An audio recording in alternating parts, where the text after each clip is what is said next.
You know, one of the things I appreciate about this country is that I'm a convicted murderer and I've had the opportunity to restart my life, to go out and to have a different life. So this is where I was released from 12 years ago now. It's quite the moment. So dislike coming back. Feel it in the pit of my stomach. But I make space for that because this is doing what matters. This is giving people the opportunity to be encouraged in the way I was encouraged to do better and be better. Yeah, you're no longer in control here.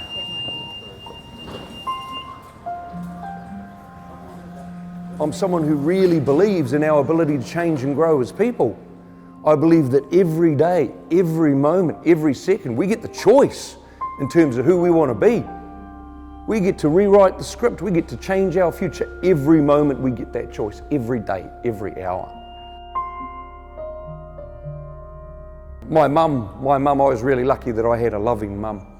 And she was dying when I was a teenager, and it was another thing I wasn't coping with in my life. And a few days after she died, I caught up with a drug dealer. Nothing unusual in that, you know. I was addicted. I was shooting up morphine at the time, and you know, making homemade heroin, all that sort of shit. But I chose to catch up with this drug dealer, and he was someone who had a sexual interest, an aggressive sexual interest in adolescent boys and getting them hooked on drugs. And what he didn't realize when he chose to catch up with me was that I was someone whose violence was my comfort zone. That was my go-to, eh? Any perceived kind of threat from anyone, violence was my go-to. And I'll tell you what, when we made our choices that day, neither of us realized where they would take us, eh? So before that day was out, he would be dead, and I would be spending the first night of what would be the next 10 years plus behind bars. So I just want to be really clear at this point. The reason I got convicted of murder and went to prison for that long was because I had defended myself and he could have left my house, and instead I chose to end his life. You know what?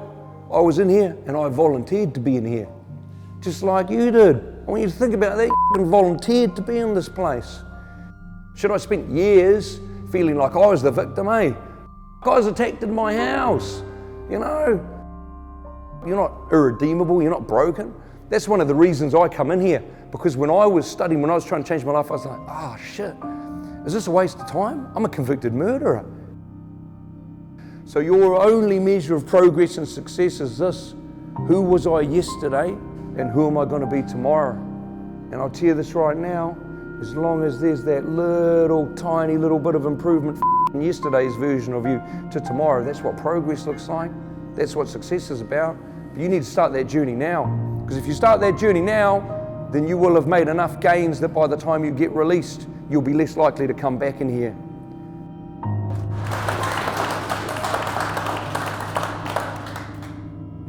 But if just one person leaves here and makes better choices, you know, that reduces the harm that's done to themselves and other people, maybe even makes some choices that has a positive impact and ripples out positively, this is all worthwhile.